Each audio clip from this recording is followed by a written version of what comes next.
Mesdames, Mesdemoiselles, Messieurs, bonjour, bonsoir, selon le coin du monde où vous m'écoutez. Je suis le docteur Joya, phytothérapeute.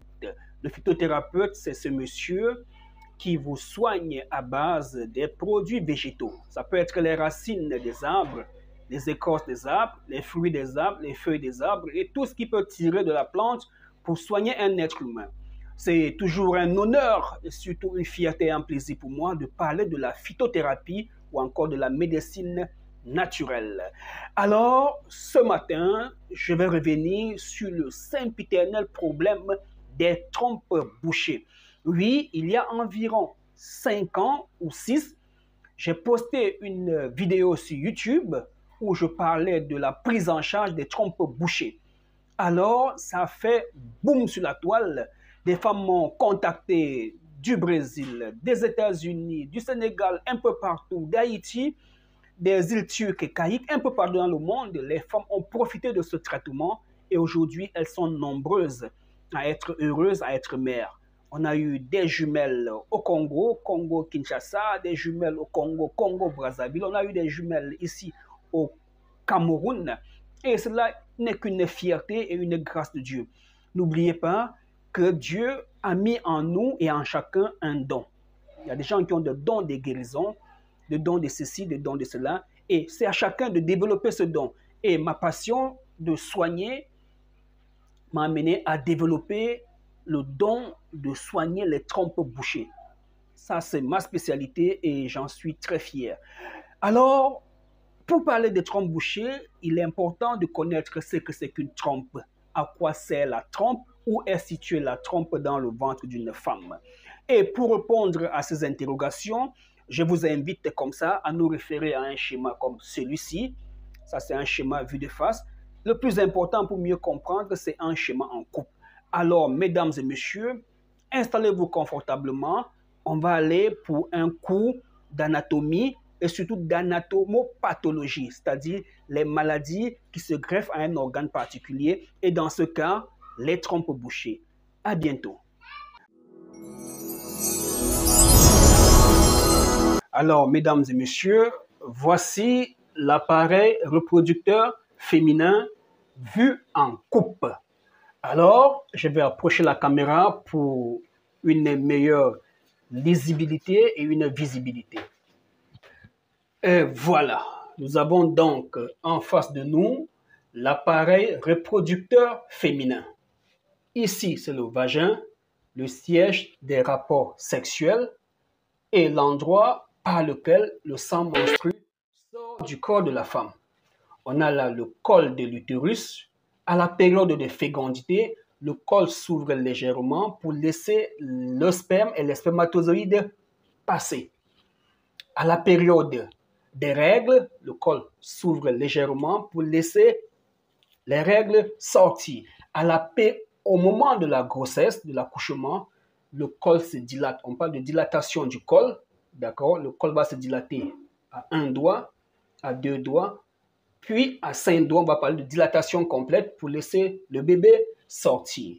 Nous avons ici le canal cervical et enfin l'utérus. L'utérus, encore appelé la matrice, est le lieu où le bébé va passer 9 mois. Et il est important de savoir que les règles viennent de la muqueuse utérine.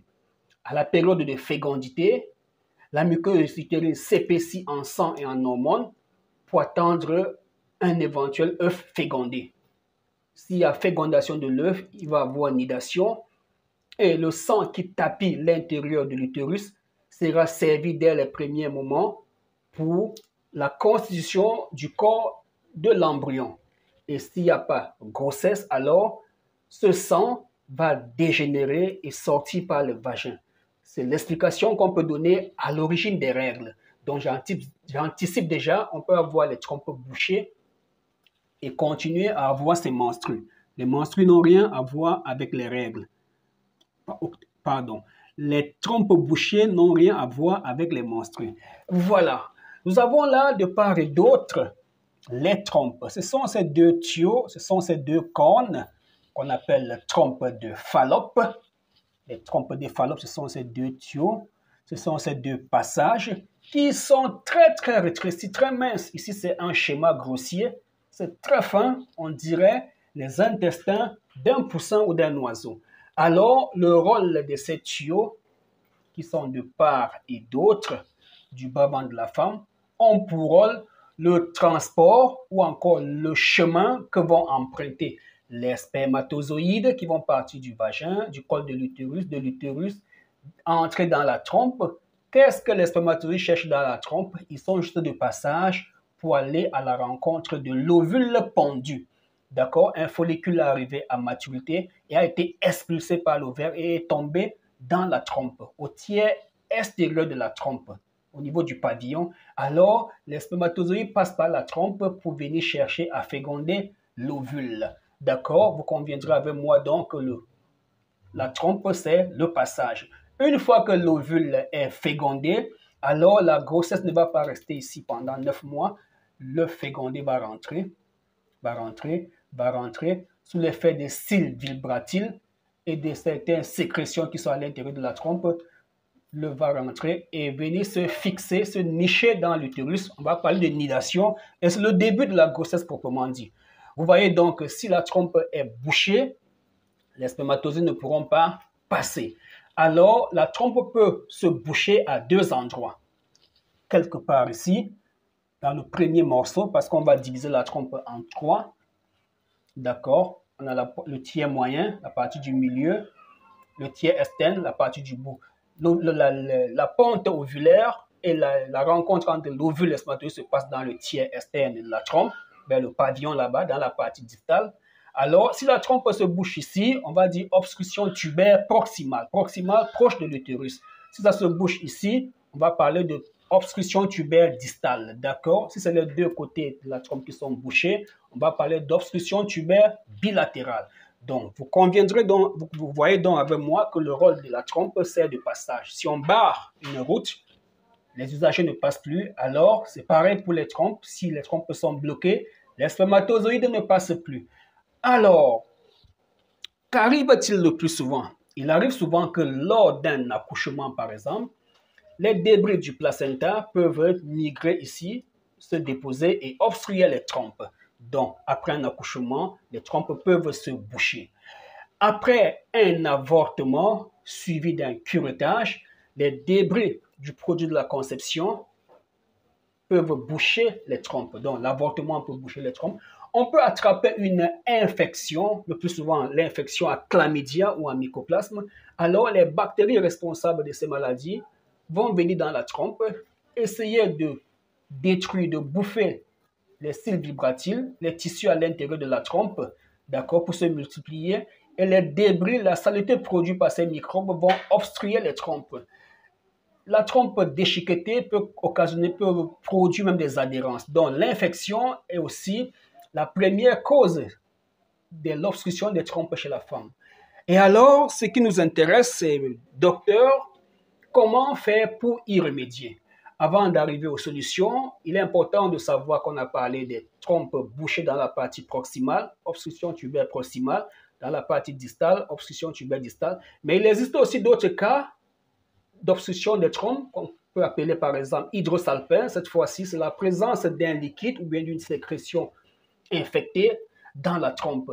Il peut y avoir une pyosalpince, un abcès au niveau de la trompe qui sécrète du pus. On peut même aussi avoir un abcès tubo pour la trompe, ovarien, tubo-ovarien.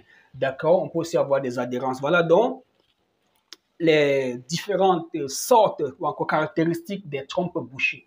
Maintenant, nous avons une approche holistique pour aider les femmes qui nous contactent pour ce genre de soucis au niveau des trompes. C'est de leur apporter un premier traitement topique, l'ovule naturel, que la femme va déposer dans sa partie intime le soir au coucher. L'ovule, sous l'effet de la chaleur interne de la femme, va se dissoudre partiellement ou totalement et aller vers ces deux tuyaux et provoquer un écoulement ou un nettoyage. Alors, c'est ainsi que la femme va avoir des écoulements, des sérosités jaunâtres ou marron.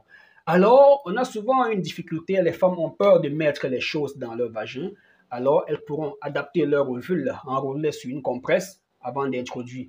Mais si ce sont des femmes qui ont l'habitude de mettre les doigts dans la partie intime, elles n'ont aucun souci à introduire l'ovule. Mais si c'est une qui est réservée, qui ne met pas les doigts dans sa partie intime, alors elle va enrouler son ovule à l'aide d'une compresse et insérer dans son vagin. À la suite de ça, on va lui donner des remèdes à boire, des remèdes à purger. Les remèdes à boire, ça sera pour détruire les infections à chlamydia, les débris d'endomètre qui vont souvent se loger dans les trompes.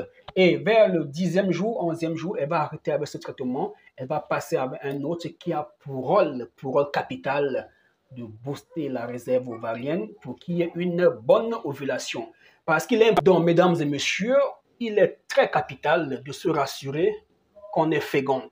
Malgré votre fibrome, votre kyste ovarien, votre trompe bouchée, votre infection à chlamydia, votre endométriose, rassurez-vous toujours si vous êtes un arbre sec ou un arbre frais. L'arbre sec, c'est la femme stérile.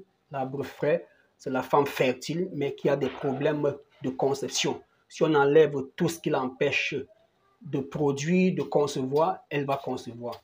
Donc, il est important de toujours se rassurer. Est-ce que je vois ma glaire cervicale? Est-ce que j'ai des signes de l'ovulation comme des pincements au bas-ventre? Est-ce que j'ai une tension mammaire? Afin de se rassurer qu'une fois les trompes débouchées, la grossesse va arriver. Parce que nous avons souvent des cas où les trompes ont été débouchées à l'hôpital. À l'hôpital, on a dit que les trompes passent déjà, mais la femme n'arrive toujours pas à tomber enceinte. Pourquoi? Parce qu'elle est un arbre sec, elle n'est pas fertile, elle n'est pas féconde. Mesdames et messieurs, c'était le Dr Joya. À bientôt pour d'autres explications.